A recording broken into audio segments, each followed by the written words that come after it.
In this video, you will learn how to compare different test automation results. I have navigated into a failed run for the 8PCT Basic Automated Test Chain from our Test Chain History page.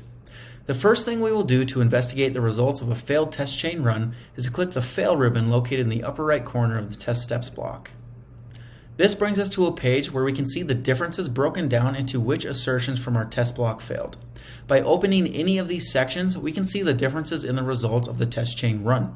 If we click on the concordance versus previous section, we can see that this version is quite different in terms of concordance from the previous result.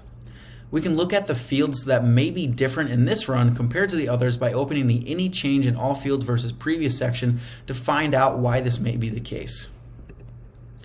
This shows us a quick metric of possible differences between fields, but to look deeper, we can click the hyperlinks attached with each metric to jump into a line-by-line result comparison complete with paired visualization.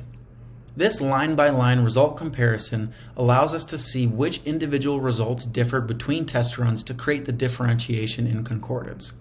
The results table shows which individual results overlap or were called differently between the two versions. We can quickly see here that one variant was called in the new version and not the previous one, whereas two previously called variants are missing from the new results.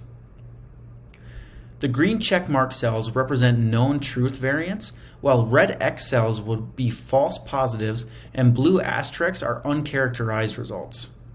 An additional way we can look into the results that may have caused variations in concordance is to investigate in a reporting view. We can get there in two ways. First, from this module, we can get there by clicking the Explore tab in the upper right corner, or we can go back to our previous page and go down to the Executions block and click the Compare link. This opens up a view that compares BCF Tools version 1.12 versus 1.13 in different ways. In the Compare block, we can get back to our line-by-line results comparison by clicking the Compare and Visualize Individual Results link. We can also go into our benchmarking report by clicking the Compare Results Stats and Trends link. Both paths to get into this interactive reporting view jump to a default auto report that shows us stats we may be interested in from a starting point. In this interactive report mode, we can edit, resize, and move widgets as we please, as well as add new widgets or save this report for later use using these buttons at the top right of the card. We can also select one of our past saved report configurations we want to view from the drop-down menu at the top of the page. We can also compare against different versions using the drop-down menus at the top of the card. And next to these drop-down menus, we can get into an interactive query or get to a result level compare, which is our line-by-line results comparison and evidence visualization view directly from this page.